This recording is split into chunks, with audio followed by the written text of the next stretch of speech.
न धर्म छ न 36 जातको फुलबारी नै छ। त्यसकारण अरू विकल्प खोजी किन? के देशमा राजा चाहिन्छ र राज संस्थाको अस्पष्ट नीति लिने कि नलिने? अधिप्रष्ट रूपले राजाको नीति राजा चाहिन्छ भने राजाको कुरा गर्ने कि नगर्ने? नगर्नेसँग 47 को कुनै लेनदेन छैन। एउटै मात्र उद्देश्य हो, राज संस्था त्यसको लागि 47 हुनुपर्छ भन्ने हामी जनताको आवाज हो, ठहर हो। 12 गाउँ बाटे भने एउटै बाटो, 18 हात डोरी बाटे भने एउटै गाँठो। यो गाँठो किन? कति गाँठो गर्ने? खाने लाज बचाउने, धर्म खोज्ने खोइ धर्म, कर्म खोज्ने खोइ कर्म। 18 वर्षदेखि विभिन्न क्षेत्रमा बुद्धिजीवीहरूले बोलिसके, लेख्नेले लेखिसके, गर्नेले गरिसके। राजालाई बदनाम गरे। चुनावमा जाऊ भने, कमल थापाले हराऊ भने के सत्य कुरा हो? राजाले राजनीति गर्छ कहिले? गरेको थियो पञ्चायती व्यवस्थामा राजनीति। उहाँहरू बुद्धिजीवीहरू हुन्छ, कट्टरपन्थ हुनुहुन्छ। क्या उहाँहरूलाई पनि स्वतन्त्र थिएन राजनीति गर्नलाई? त्यहाँ पनि धार थिएन। राजाले कहिले हस्तक्षेप गर्यो? वीरेन्द्र सरकारले, स्वर्गीय राजाले। अहिले के को खाँचो? कमल थापालाई हराउने राजालाई यति चासो छ र हराउने भए त प्रचण्डलाई हराउँछौँ हामी 47। चुनावमा जाउने, चुनावबाट राजा फर्काउँछ अरे। तर 47ले कहिले चुनावको परिकल्पना गर्दैन। हामी सत्य अधिराजाको चाहना छ, हिन्दू चाहना छ र जनताको प्रजातन्त्रको चाहना छ भने 2047 को संविधान बोक्ने कि नबोक्ने? यदि 47 को संविधान बोक्ने हो भने म जे सदस्य राख्दिए पनि म तपाईहरुको संगमा छु। बर्ता टोलीमा पनि छु, खम्बा फाल्नेतिर पनि छु, लट्ठी हान्नेतिर छु, बन्दुक हान्नेतिर पनि छु। तर चाहियो 47 एक धार नीति।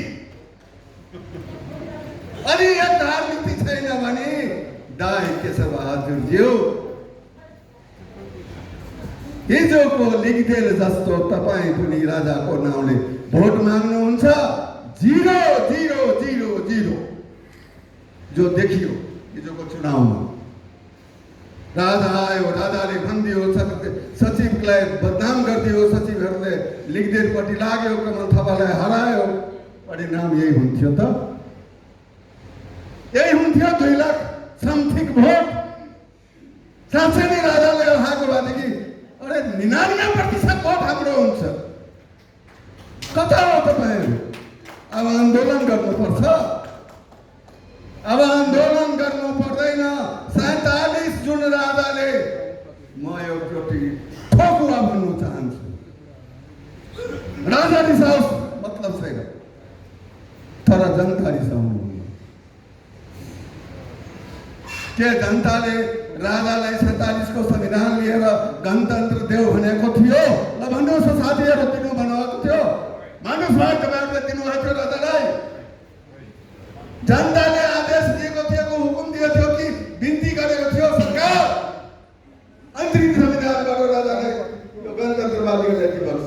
हो त्यो 47ले राजासँग यही मञ्चबाट माग गर्दछ कि हाम्रो 47लाई बोकेर सरकार तिमीले दिएको जुन गणतन्त्रवादीलाई जुन व्यवस्था दियो मलाई ल्याइदेऊ।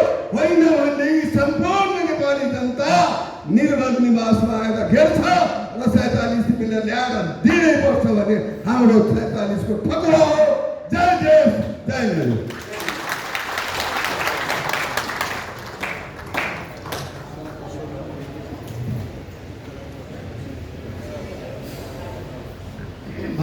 धेरै धेरै धन्यवाद किशोरी महतो सरलाई। अब वक्ताकै क्रममा हामी धेरै लामो गर्न चाहिरहेका छैन यो कार्यक्रमलाई। आज विशेष महत्त्वका साथ हामीले यो विस्तारित 5औं बैठकमा दुईटा शक्ति, एकीकृत शक्ति पार्टी र किराँत मोर्चालाई हामीले विशेष महत्त्वका साथ हामी सहकार्य गर्ने गरी उहाँहरूलाई आमन्त्रण गरेका थियौँ। मैले अघि पनि केही कुराहरू भने। लामो समयदेखि पत्रकारिता क्षेत्रमा क्रियाशील रहनुभएका र अहिले पनि निरन्तर कलम चलाइरहनुभएका व्यक्तित्व, सबैले सुनेको नाम देवप्रकाश त्रिपाठी सर यो एकीकृत शक्ति निर्माण गरेर यो देशको राजनीतिमा देखिएका विकृति र विसङ्गतिका विरुद्ध अब कलम चलाएर मात्र हुँदैन, अब पर्यो भने जनताका बिचमा उभिएर बोल्नु पनि पर्छ, अब के गर्नुपर्छ भनेर उहाँहरू सङ्गठित हुनुभएको छ। र राष्ट्रिय शक्ति नेपाल र एकीकृत शक्ति नेपालले अब आगामी सङ्घर्षका कार्यक्रमहरू, यो मुलुकको रक्षाका निमित्त गरिनुपर्ने हाम्रा कर्तव्यहरू सामूहिक रूपमा, सामूहिक विवेकका आधारमा हामीले पुरा गर्नेछौँ भन्ने मनसायका आधारमा आदरणीय अध्यक्षज्यूको आग्रह, अनुरोध र उहाँको स्वयं पनि त्यो चासो र चिन्ताका कारण हामी एक ठाउँमा बस्ने परिस्थिति निर्माण भयो। यो सबैका लागि, हाम्रा लागि, राष्ट्रका लागि, सबैका लागि महत्त्वपूर्ण कुरा हो। किनकि राष्ट्रलाई समस्या परेको बेलामा एकजना व्यक्ति पनि महत्त्वपूर्ण हुन सक्छ। त्यो महत्त्वपूर्ण व्यक्तिको रूपमा देवप्रकाश त्रिपाठीलाई नेपाली समाजले र नेपालका अहिलेका सञ्चार क्षेत्रहरूमा आँखा पुगाउन सक्ने नेपालीहरूले उहाँलाई चिन्दछन्। म देवप्रकाश त्रिपाठी सरलाई आफ्नो संक्षिप्त मन्तव्यका लागि म हार्दिक अनुरोध गर्दछु।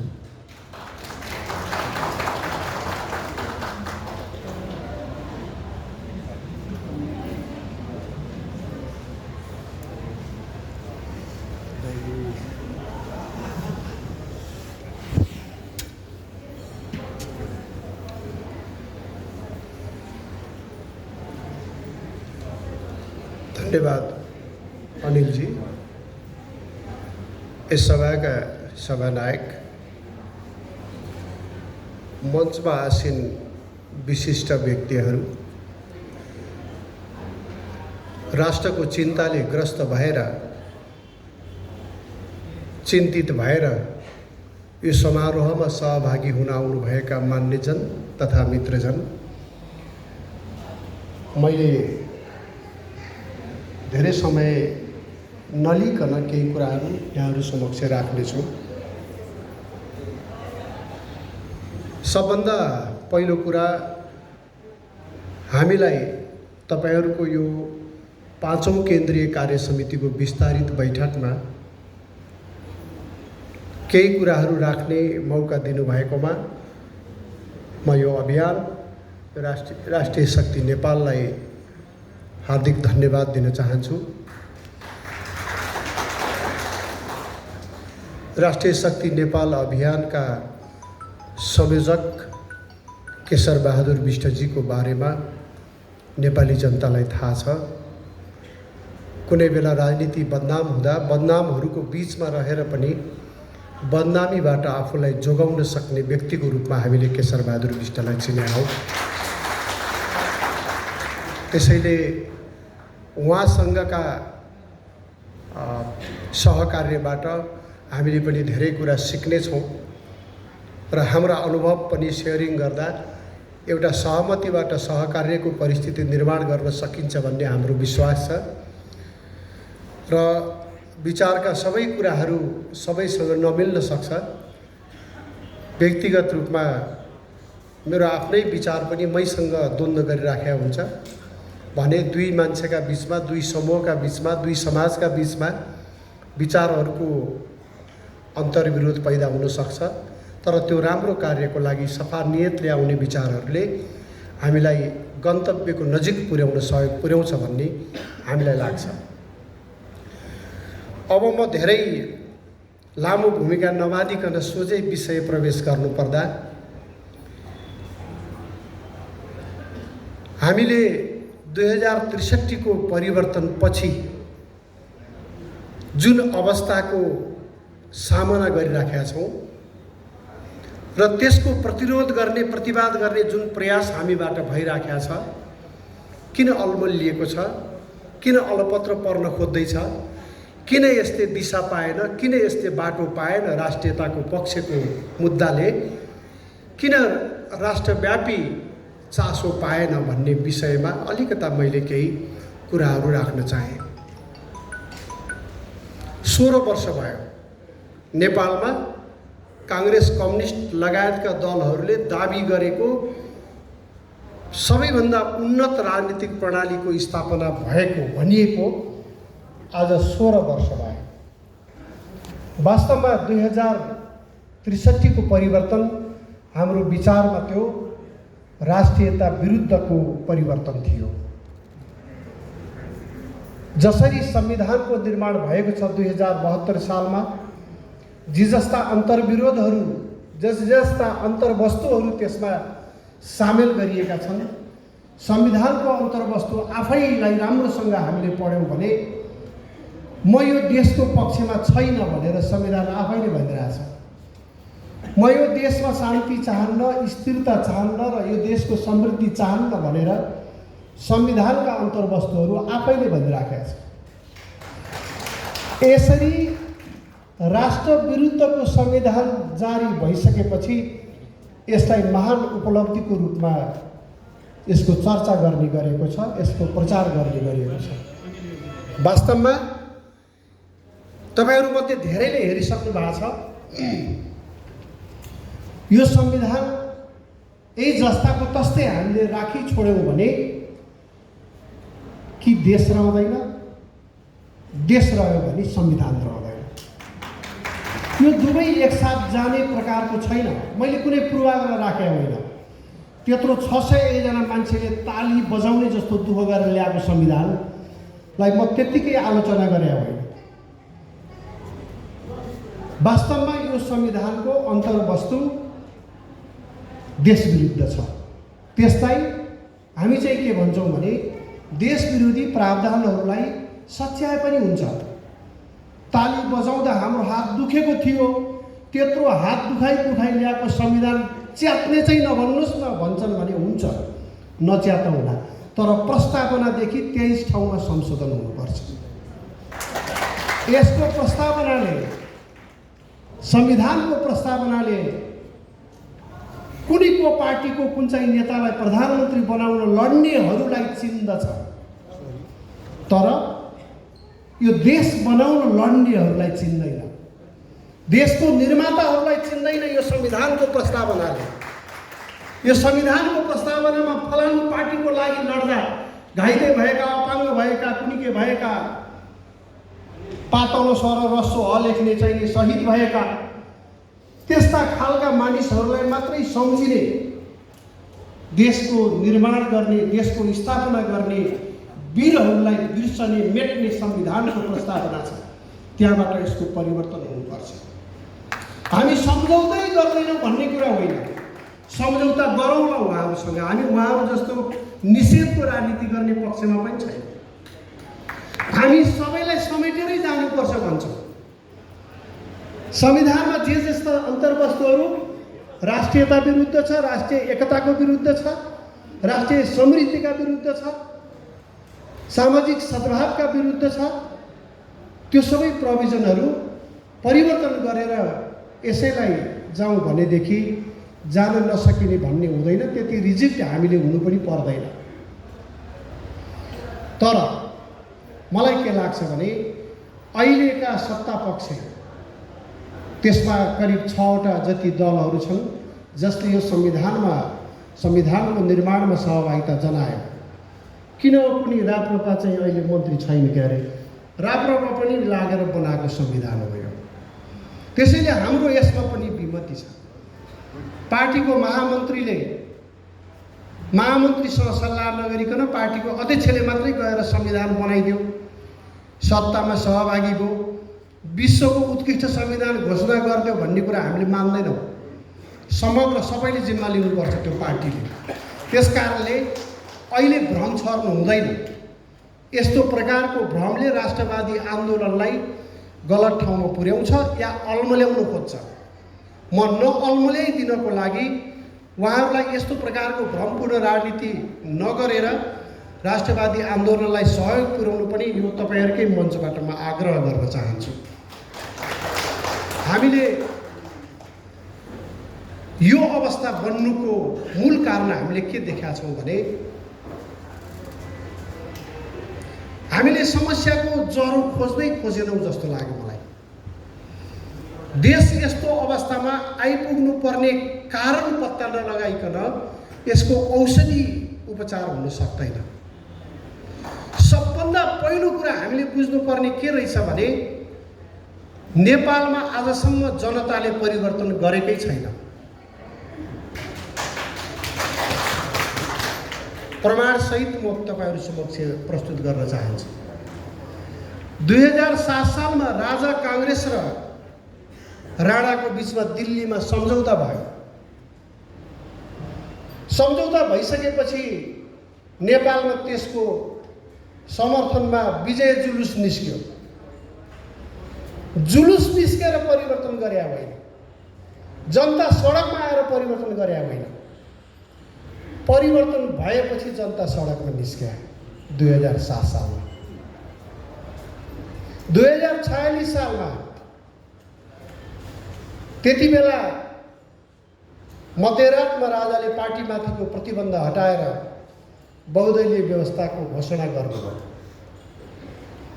कतिपय पञ्चायती राजनीतिमा भएका मानिसहरू चैतको 26 गते बेलुकासम्म राजाको भरत नेतृत्व, सक्रिय नेतृत्वमा यो मुलुक अगाडि बढ्छ, यसको विकल्प छैन, निर्दलीय पञ्चायतको भएर बेलुका सुटेको राति 12 बजेतिर राजाले बहुदलीय व्यवस्था दिनुभएछ। भोलिपल्ट बिहान त काङ्ग्रेसभन्दा अगाडि बढेर यो संवैधानिक राजा र बहुदलीय व्यवस्था बिना देश चल्दैन भन्न थाल्नुभयो। त्यो ठाउँमा म भएको भए, म पञ्चायती राजनीतिमा भएको भए व्यवस्था ठिक चाहिँ निर्दलीय नै हो, व्यवस्था ठिक चाहिँ राजाकै हो, त्यही व्यवस्था ल्याउनको लागि हामी दल खोल्छौँ भएर भन्थे मैले भए।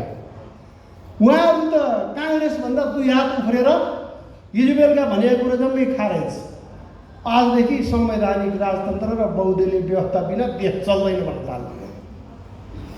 यसरी पनि मान्छेले विचार बदल्दो रहेछ भएर हामी चाहिँ हेरिराखेका थियौँ। 63 सालमा त तिनै पञ्चमध्येका मान्छेले गणतन्त्र पनि भन्न भ्याए।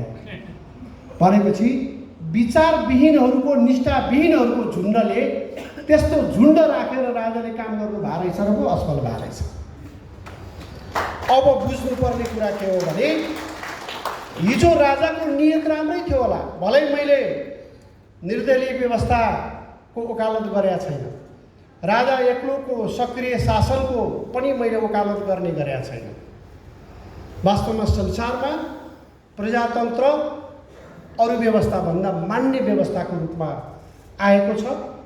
हामीले पनि प्रजातान्त्रिक प्रणालीलाई, यसको विकल्पलाई खोज्नु हुँदैन। तर प्रजातन्त्र भनेको जे बेलायतले परिभाषा गरिदिन्छ, जे अमेरिका र सिँगै युरोपले परिभाषा गरिदिन्छ त्यो मात्रै प्रजातन्त्र हो, बाँकी सबै प्रजातन्त्र होइन भन्ने मानिँदैन।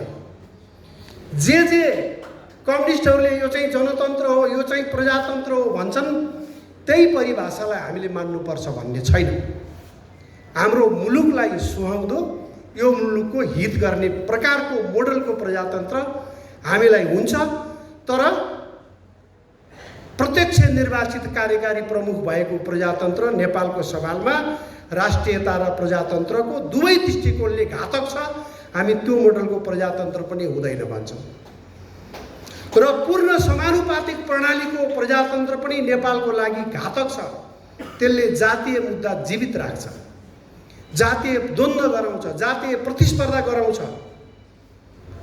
र अहिले अलिकति समानुपातिक प्रणाली हुँदा त नेताले आफ्नो श्रीमती, छोराछोरी, प्रेमिका, प्रेमिकाको बहिनी, प्रेमिकाको दिदी, कोही पाएन भनेदेखि मिच्छोरो भेट्टेन भने दाम दिनेवाला, यो चाहिँ समानुपातिक प्रणालीभित्र नेताहरूले मान्छे छान्ने आधार बनाएको। अहिले अलिकता समानुपातिक व्यवस्था हुन्छ। भोलि बिहान पूर्ण समानुपातिक भयो भने त्यो चाहिँ प्रजातन्त्रको अलिअलि अवशेष अहिले छ भने पनि त्यो नेतातन्त्रमा रूपान्तरित हुन्छ। सांसदहरूले जनताको लागि होइन, नेताको लागि काम गर्नुपर्ने हुन्छ। किनभने नेताले चाहेको बेलामा फिर्ता बोलाइदिन्छ। नेतालाई रिजाउन सकेन भनेदेखि त्यो प्रणालीमा त्यो सांसदले केही पनि गर्न सक्दैन। देशको लागि गर्ने त छोड्नुहोस्, उसैको पार्टीको लागि गर्ने पनि छोड्नुहोस्, गुटको लागि र एउटा नेताको लागि रिजाएर बस्नुपर्ने प्रणाली हुन्छ। त्यसैले पूर्ण समानुपातिक प्रणाली पनि यो गलत प्रणाली हो। नेपालको सन्दर्भमा नेपालमा त जातीय भावना मेटेर लैजाने हो। हामी सबैलाई नेपाली बनाउने हो, नेपालमा उभिएर सोच्ने हो, नेपाली भएर सोच्ने हो, त्यो अवस्थामा पुर्याउने हो। जातीय भावनालाई जीवित राखेर, जातीय अवधारणालाई जीवित राखेर न अमेरिका बन्या हो, न युरोप बन्या हो, न बेलायत बनेको हो, न जापान कोरिया बनेको हो। जातीय मुद्दा उठाएर कुनै पनि देश बनेको छैन। त्यसैले हामीले के बुझ्नुपर्छ भने आफूहरूको देशमा चाहिँ फलानु भाषा बाहेक बोल्नु नपाउने, आफूहरूको देशमा चाहिँ कुनै प्रकारको आरक्षण प्रणाली राख्नु नपर्ने, समृद्ध हुनलाई हामीले हेऱ्यौँ नि उनीहरूको हिस्ट्री। अनि हामीलाई चाहिँ के गर्दा यो राज्य कमजोर हुन्छ भन्ने उद्देश्य राखेर यो कमजोर बनाइएको छ। अब म यस विषयमा लामो भन्न चाहिन्न। हामीले बुझ्नुपर्ने कुरा के रहेछ भने नेपाल चाहिँ 2007 सालको परिवर्तनसँगै हामीले नेपाललाई संयुक्त राष्ट्रसङ्घको सदस्य बनाउनको लागि निवेदन दियौँ। त्यो निवेदन दिएको 7 वर्षपछि मात्रै नेपालले सदस्यता पायो। त्यति बेला रसियाले भिटो लगाएर नेपालकोलाई युएनको मेम्बरसिप दिनबाट वञ्चित गरायो। हाम्रो निवेदन समेत खारेज भयो। संयुक्त राज्य अमेरिकाले भर्खर हाम्रो परिचय भएको थियो, भर्खर दौत्य समन्वय स्थापना भएको थियो। त्यो देशले नेपालको संयुक्त राष्ट्रसङ्घको सदस्यताको लागि कूटनीतिक पहल गरिदियो, दबाब दियो, एक प्रकारको दबाब पैदा गरेर नेपालले संयुक्त राष्ट्रको सदस्यता पायो र नेपाल एउटा स्वतन्त्र सार्वभौम मुलुक हो भन्ने कुराको एउटा अर्को आधार बन्यो, कानुनी आधार बन्यो। त्यसदेखि यता हामीले हेऱ्यौँ अमेरिकाले नेपालको आर्थिक विकासमा धेरै ठुलो सहयोग गरेको छ, भोलि पनि गर्नेछ, त्यो विश्वास हामीले राख्नुपर्छ। तर एउटा कुरा के हो भने अन्तर्राष्ट्रिय द्वन्द्वको भूमि हामी जस्तो निरीह मुलुकलाई नबनाइयोस् भनेर म अमेरिकी सरकारलाई, अमेरिकी जनतालाई पनि आग्रह गर्न चाहन्छु। उहाँहरूको आफ्नो राष्ट्रको स्वार्थसँग हाम्रो भूमि जोडिदिन भएन।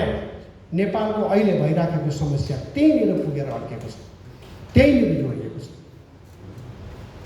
उहाँहरूले विश्वमा आफ्नो हैसियत यथावत राख्नको लागि भविष्यमा चीन बाधक हुनसक्छ, भविष्यमा भारत बाधक हुनसक्छ भनेर पहिले नै एउटा रणनीतिक भूमिको रूपमा प्रयोग गर्नको लागि नेपाललाई प्रयास भयो। सुरुमा राजा महेन्द्रलाई पनि उहाँहरूले आफ्नो विश्वासमा लिनुभयो, त्यसपछि राजा वीरेन्द्रलाई पनि विश्वासमा लिएको देखिन्छ, लिन खोजेको देखिन्छ। जब खम्पा विद्रोह भयो मुस्ताङमा, जब चीन विरोधीहरूले त्यहाँ सेल्टर पाए, त्यसपछि नेपालका राजाले आफ्ना दुवै छिमेकी विरुद्ध यो भूमिलाई प्रयोग गर्न दिन हुन्न भनेर जब खम्पा विद्रोहलाई समन गराउने नीति लिनुभयो, त्यसपछि मित्र राष्ट्र धेरै दुखी भएको जस्तो अनुभूति हुन्छ। त्यसपछि गणतन्त्रको बीजारोपण पनि त्यही दिन भयो जुन दिन वाङदी मारिए। यो लामो प्रयासमा भएको के देखिन्छ भने आफू अनुकूलको राज्य सत्ता निर्माण गर्ने, आफू अनुकूलको काम गर्ने। आज तपाईँहरू समक्ष यहाँ बोलिरहँदा एमसिसी भएपछि अमेरिकी सेना आउँछ भन्थे, होइन गलत हो भन्ने भाषण सडकमा ढुङ्गा हानेर नेता भएकाहरूले भनिरहेको थिए अस्तिसम्म। आज म यहाँ बोलिरहँदा काठमाडौँको हयात होटलमा को आएर बसेको छ, के मिटिङ चल्दैछ आज अमेरिकी सेनाको, तपाईँहरूले बुझ्न सक्नुहुन्छ। हामीसँगको मित्रवत सम्बन्धलाई यथावत राखिदिने काम गर्ने हो भने हाम्रो समाजलाई यसरी गिजोल्न भएर हामी सबैले मित्र राष्ट्रलाई आग्रह गर्नुपर्ने कारण छ। जबसम्म नेपालको राज्य कमजोर हुँदैन, जबसम्म नेपालको समाज कमजोर हुँदैन, जबसम्म नेपाल गरिबको गरिब रहँदैन, तबसम्म पोलिसी मेकिङ लेभलमा भएका मानिसहरूलाई किनेर आफ्नो पक्षमा निर्णय गराउन सकिँदैन भन्ने सूत्र प्रयोग गरेर अहिलेसम्मका कामहरू हुँदै आएको हो। अघि मैले भने नि 2046 सालको परिवर्तन पनि त्यसका पछाडि पनि दृश्य शक्तिभन्दा अदृश्य शक्ति थियो। राजाले 2046 सालको चैत 26 गते बहुदलीय व्यवस्था लागू गर्नु भएपछि 27 गतेदेखि जुलुस सुरु भयो, विजय जुलुस। 27 गतेदेखि सुरु भएको विजय जुलुस विजेताको पक्षमा भएको जुलुसमा वैशाख 10 गते 47 साल चाहिँ अञ्चलाधीश कार्यालय जलाइयो अनि प्रहरीको आँखा फुटाउने, ठेलामा राखेर घुमाउने कालो मोसो पोतेर त्यसपछि गरियो। परिवर्तन भइसकेपछि विजय जुलुस निस्केको, त्यही जुलुस चाहिँ जनताले यसरी सडकमा निस्केर क्रान्ति गरे भनेर फोटो हालै छ अहिलेसम्म काङ्ग्रेस कम्युनिस्टले। त्यो जनता निस्केर परिवर्तन भएको थियो अरे के। अलिअलि कार्यकर्ताहरू निस्केका थिए, 2-4 ढुङ्गाहरू हाले पनि थियो यताउता, हामी पनि त्यो बेला थियौँ। ढुङ्गै नहाने पनि ढुङ्गा हान्नेसँगै थियौँ। तर त्यो परिवर्तन पनि जनता सडकमा निस्केर जनताले आफैले गरेको परिवर्तन होइन। जुन दिन जनता आफैले परिवर्तन गर्छ, चाँडो व्यवस्था परिवर्तन हुँदैन। त्यसपछि जनताले गर्ने परिवर्तन चाहिँ बेग्लै प्रकारको हुन्छ। हामीले के बुझौँ भनेदेखि नेपालको अहिलेसम्मको राजनीतिक परिवर्तन कन्स्पिरेसी थ्योरीमा आधारित छ। 2063 सालको परिवर्तन पनि राजाले वैशाख 8 गते 63 साल वैशाख 8 गते घोषणा गर्नुभयो, आफूले लिएको अधिकार फिर्ता गरिदिनु भयो। त्यसपछि 8 गते बेलुकादेखि विजय जुलुस निस्क्यो अनि 9 गते झन् ठुलो निस्कियो, 10 गते पनि त्यही विजय जुलुस निस्क्यो। अब फोटो चाहिँ फेरि अहिले त्यही 10 गते 9 गतेको फोटो हालेर जनता यसरी निस्केर परिवर्तन भयो भन्छ, जबकि परिवर्तन त 8 गते भइसकेको छ। राजालाई अर्को प्रकारको घोषणा गर्न 11 गते लगाइयो। यो सबै कुरा के हो भने कन्स्पिरेसी थ्योरीमा आधारित परिवर्तन हुँदै आएको छ। अब एउटा प्रश्न उठ्छ, नेपाली जनताले आफैले सङ्गठित भएर परिवर्तन गर्नु सबभन्दा राम्रो कुरा हो। अहिलेको ग्लोबलाइजेसनको विश्वमा नेपाल मात्रै एक्लै बस्न पनि सक्दैन। उत्तर कोरिया त सकेका छैन अहिलेसम्म एक्लै बस्न। हामीले गिभ एन्ड टेकमा जानुपर्ने हुनसक्छ। हामीले गिभ एन्ड टेक भनेको हाम्रा दुवैतर्फका छिमेकीहरूको संवेदनशीलतालाई हामीले बुझिदिने हो। अरू केही गिभ एन्ड टेक गर्न जरुरी छैन। राष्ट्रसँग, राज्यसँग, देशसँग केही पनि साट्न सक्दैन नेपालीले। तर हामीले चाहिँ यो दुवै देशहरूलाई देश भत्काउनको लागि प्रयोग भएको छ भने देश बनाउन चाहिँ हामीलाई साथ दिनुहोस् भन्न मिल्ने कि नमिल्ने? हिन्दू राष्ट्र खारेज गर्न चाहिँ विदेशीको साथ लिने, हिन्दू राष्ट्र बनाउन चाहिँ विदेशीको साथ लिनु हुँदैन भन्नु भने चाहिँ के गर्न खोज्या? देशलाई विभाजन गर्न चाहिँ विदेशीको साथ लिने, मित्र राष्ट्रको साथ लिने, देशको एकताको पक्षमा हामीलाई सहयोग गरिदिनुहोस् भन्न चाहिँ मिल्ने कि नमिल्ने? त्यसैले हाम्रो समाज भत्काउनको लागि, हाम्रो देशको बर्बादीको लागि बाह्य शक्तिको पनि कुनै न कुनै रूपमा भूमिका रह्यो। हामीले त्यो शक्तिलाई पनि एउटा विश्वासमा लिन जरुरी छ कि हामी अहिले देख्छौँ चीनमा पनि एउटा राष्ट्रवादी सत्ता स्थापना भएको छ। भारतमा पनि एउटा राष्ट्रवादी सत्ता स्थापना भएको छ। एउटा राष्ट्रवादीले अर्काको राष्ट्रवादको महत्त्व बुझ्छ, सम्मान गर्न जान्दछ भन्ने विश्वास हामीले गरौँ। त्यसैले त्यो प्रकारको पहल म त आग्रह गर्छु केशरबहादुर बिष्टजी, ऊ बेला जमानामा सरकार समेत चलाइसक्नु भएको मान्छे, तपाईँहरूको जस्ताले यस्तो पहल गर्नुपर्छ, हिचकिचाउनु हुँदैन। नेपाल राष्ट्रियता, नेपाली राष्ट्रियता, नेपाल राष्ट्रको एकताको पक्षमा मित्र राष्ट्रहरूलाई समेत विश्वासमा लिन जरुरी छ। त्यसको लागि पहल गरौँ। यदि हामीले सबैको विश्वास लिएर काम गर्न खोज्यौँ भने हाम्रो गन्तव्य नजिक छ। होइन भने युट्युबमा उफ्री पाफ्री गर्ने, माइतीघरको बेरोजगार केन्द्रमा उफ्री पाफ्री गरेर मात्रै देशमा परिवर्तन हुँदैन। यसको कारण छ। यसको कारण के हो भने अहिले नेपालमा कसको सत्ता छ? कसको सत्ता छ भने ती पार्टीहरूमा अहिले त्यसबेलादेखि पार्टीको सदस्यता लिएका दिन पहिलो कुरा सिकाइन्छ, हामी केका लागि लड्दैछौँ? क्रान्तिका लागि। क्रान्ति भनेको के हो? सत्ता। हाम्रो हातमा सत्ता लिने। हामीले गुमाउँदा के गुमाउँछौँ भएर सोच्छौँ। जाबो एउटा ज्यान भन्छ, जवाब चाहिँ पाउँदा के पाउँछौँ? सत्ता भन्छ।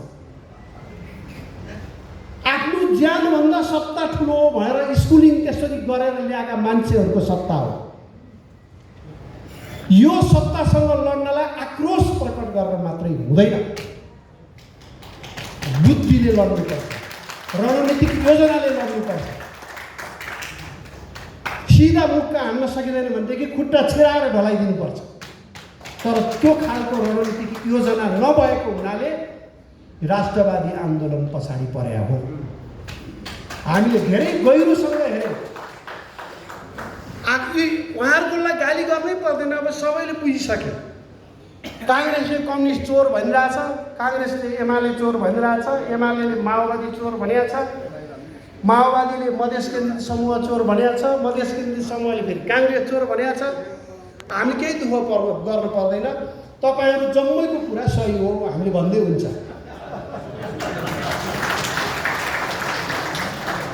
हामीले उहाँहरूको बारेमा अब समय खर्च गर्नु पर्दैन। हामीले यसको परिवर्तनको पक्षमा हाम्रै योजना र कार्यक्रम के बनाउने भन्ने विषयमा मात्र स्पष्ट भए हुन्छ। हामी अलिकता गम्भीर भए हुन्छ। सत्तालाई ज्यानभन्दा ठुलो ठान्नेहरूको सत्ता ढल्न खोज्यो भने आजको मितिमा 71 लाख मत कम्युनिस्टहरूको छ। देखियो हो कि होइन थाहा छैन, तर देखियो। काङ्ग्रेसको मत 39-40 लाख देखियो। अनि मधेस केन्द्रित समूहहरूको मत पनि 5-6 लाख कति मत देखियो।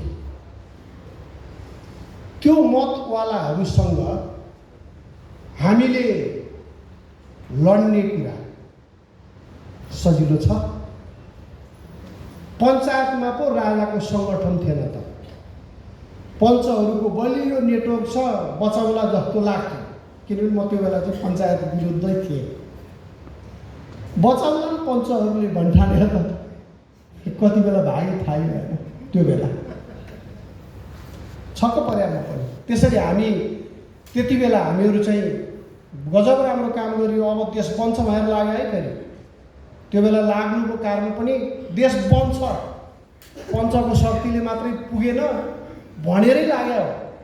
तर त्यसपछि वास्तवमा देश बल्ला जस्तो पनि भएको थियो।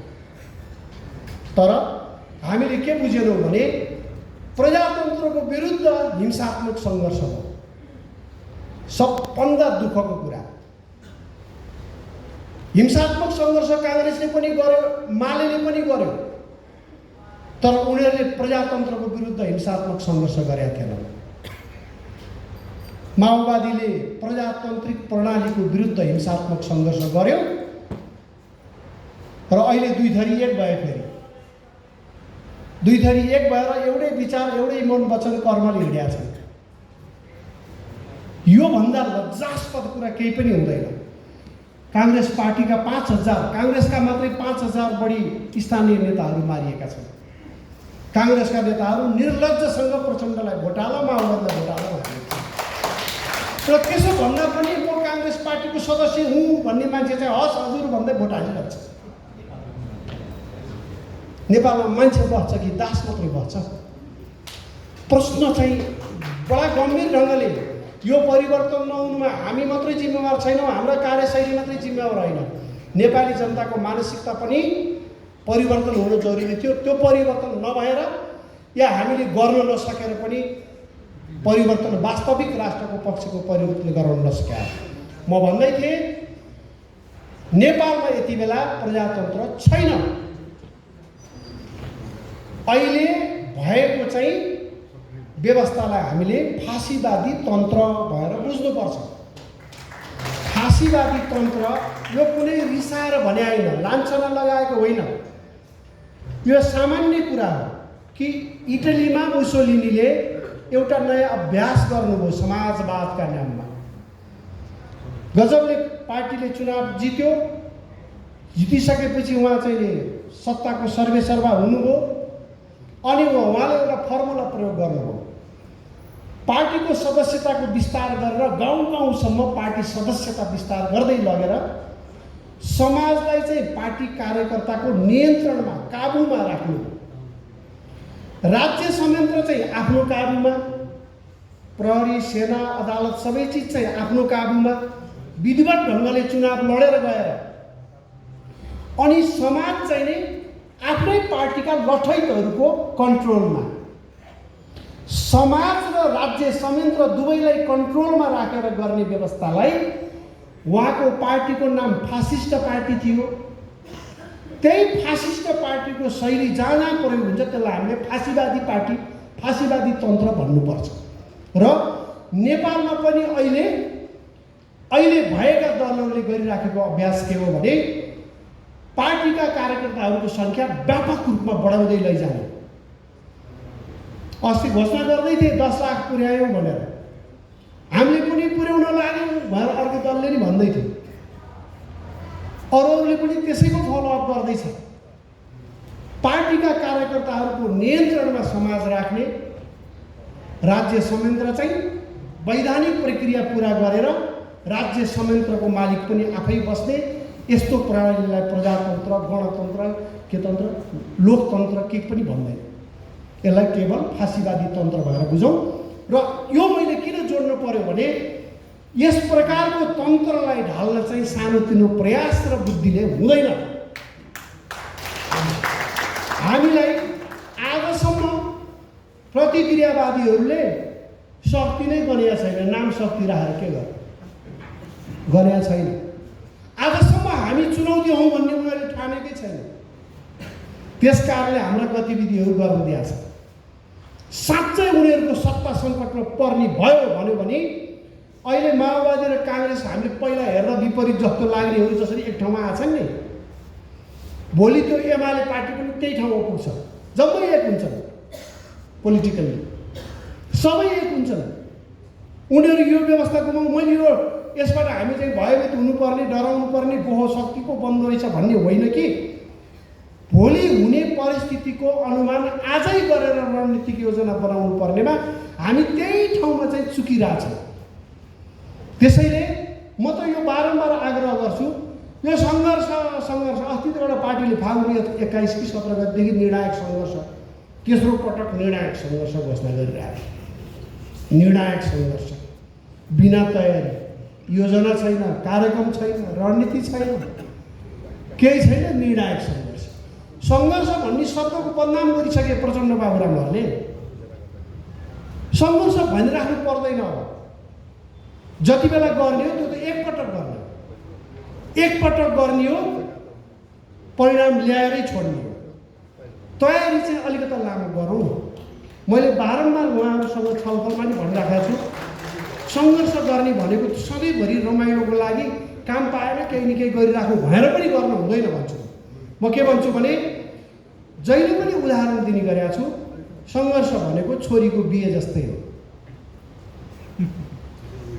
छोरीको बिहे गर्ने बेलामा त्यो घरको पिता माताले कति वर्षदेखि केटो हेरिराखेको हुन्छ, कति वर्षदेखि पैसाको व्यवस्था गरिराखेको हुन्छ, कति वर्षदेखि कसरी आयोजना गर्ने भएर कति तयारी गरिराखेको हुन्छ।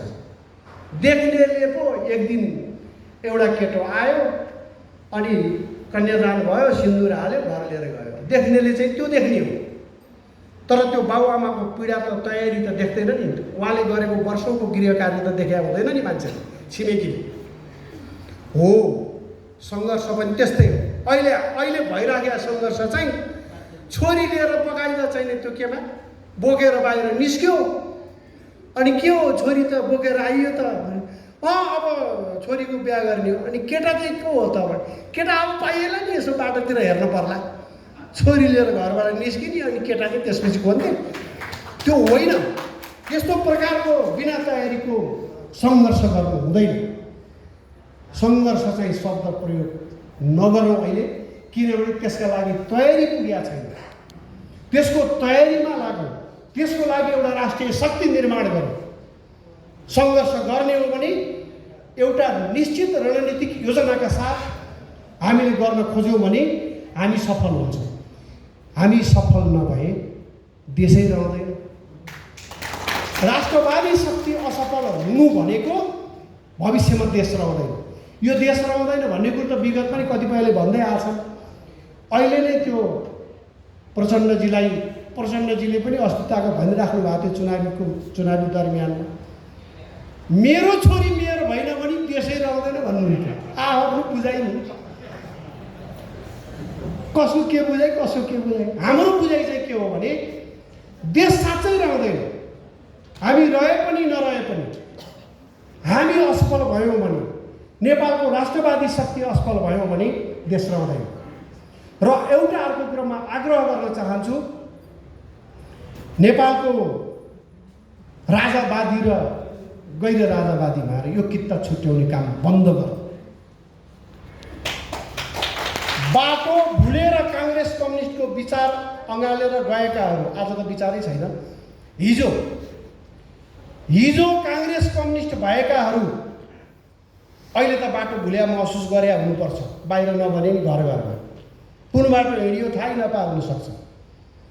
उहाँहरूलाई समेत विश्वासमा लिनुपर्छ। यदि राज संस्था पुनर्स्थापना गर्ने हो भने काङ्ग्रेस कम्युनिस्टको पनि विश्वास बिना राज संस्था स्थापना हुँदैन।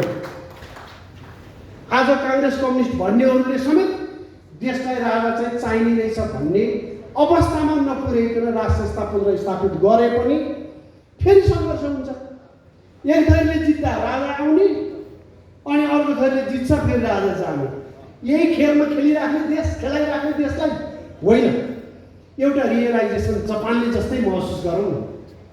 जापानमा पनि त गणतन्त्रको ल्याउनु खोजेको थियो, तर राजाले पनि रियलाइज गरे, जनताले पनि यतिसम्म चाहिँ नजाउँ भन्ने महसुस गरे।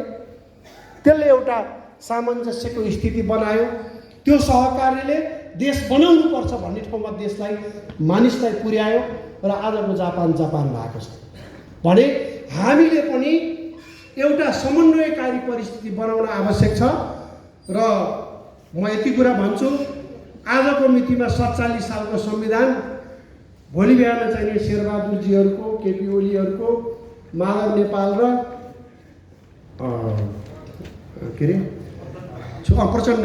प्रचण्डहरूको बुद्धि फिर्यो रे फिर्यो।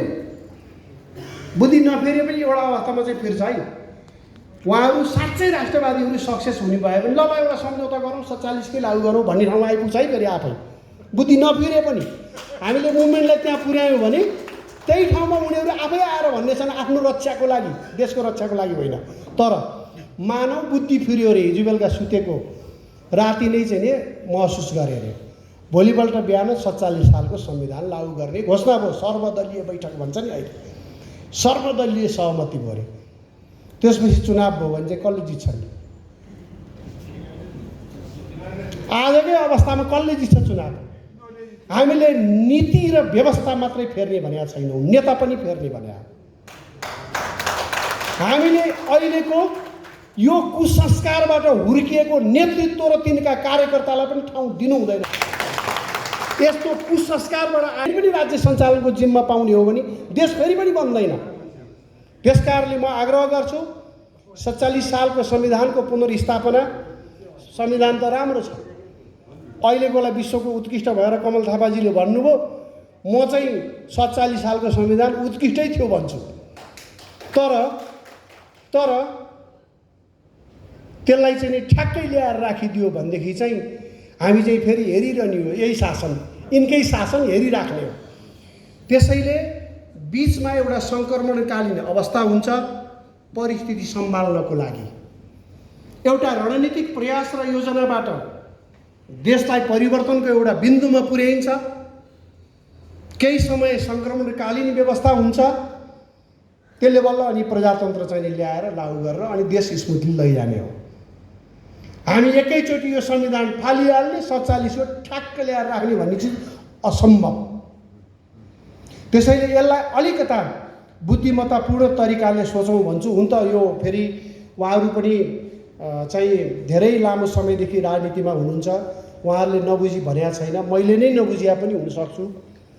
मैले भनेको कुरा मात्रै सही हो भन्ने दाबी मेरो छैन। तर एकचोटि हामी सबै अब उफ्री पाफ्री रोइ कराई होइन, अब आक्रोश होइन, आक्रोशपूर्ण लडाइँ हामीले 15 वर्ष लड्यौँ।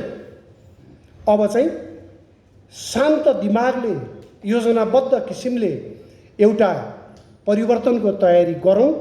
त्यसको निमित्त तपाईहरुको यो जुन विस्तारित बैठक छ कार्य समितिको, यो बैठक एउटा निश्चित कार्ययोजना बनाउन सफल रहोस् भन्ने मेरो कामना छ।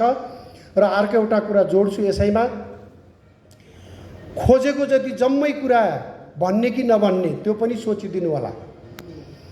आफूलाई चाहिए जति जम्मै कुरा अहिले माग्नुपर्छ भन्ने तरिकाले माग पूरा हुन्छ कि हुँदैन त्यो पनि सोचिदिनु होला। 2062 साल मङ्सिर 7 गते भएको 12 बुँदे सम्झौतामा गणतन्त्र ल्याउने कुरा पनि छैन, धर्मनिरपेक्ष ल्याउने कुरा पनि छैन, जातिवाद ल्याउने कुरा पनि छैन, केही पनि लेखा छैन। अनि यो के अरे संघीयता ल्याउने कुरा पनि छैन, केही पनि छैन। लेखा भए के हुन्थ्यो? आउँदैन थियो। लेख्या भए कुनै हालतमा पनि त्यो परिवर्तन हुँदैन थियो। नलेख्या कारणले गरे के गरे? पहिला सत्ता लिए, त्यसपछि एजेन्डा घुसाउँदै गएको। त्यही होइन र सत्य कुरा? पहिला चाहिँ परिवर्तन गरे, पहिला सत्ता परिवर्तन गरे, जे जसरी हुन्छ, कसलाई झुक्याउनु पर्छ, भुलाउनु पर्छ, जे गरे। अनि सत्ता हातमा आइसकेपछि बिस्तारै एउटा चाहिँ यो राजाको बारेमा चाहिँ यसो गरौँ है, अनि एकात्मक मुलुकलाई यसरी फुटाउँ है भन्दै भन्दै कति वर्ष लाएर यो अहिलेको उहाँहरूको मान उपलब्धि हासिल गरेको। अनि हामी चाहिँ के गरिरहेछौँ भने चाहिने कुरा जति आफूलाई चाहिए जति अहिले भनिरहेछौँ वाङ्गै। यसरी हुँदैन। हामीलाई चाहिए कुरा के हो त्यो भोलि आइसकेपछि बनाउला, तर भन्ने बेलामा सानो कुरा भनौँ धेरै ठुलो विवादै हुँदैन त्यसपछि। त्यसैले मैले अलिकता समस्या देखा चाहिँ राष्ट्रवादी सोच राख्ने साथीहरूमा कि मैले सोचे मात्रै ठिक हो, मैले गरे मात्रै ठिक हो, मैले गर्न खोजे मात्रै ठिक हो भन्ने प्रकारको जुन संस्कार छ, त्यो संस्कार पनि हाम्रो लक्ष्य हासिल गर्नमा बाधक बनेको छ। त्यसलाई पनि गम्भीरतापूर्वक यहाँहरूले छलफल गरेर एउटा सही बाटो तय गर्नुहुनेछ भन्ने विश्वास गर्दै यहाँहरूको यो कार्य समितिको बैठकलाई हार्दिक शुभकामना भएर बिदा हुन्छु। धन्यवाद, नमस्कार, जय मातृभूमि।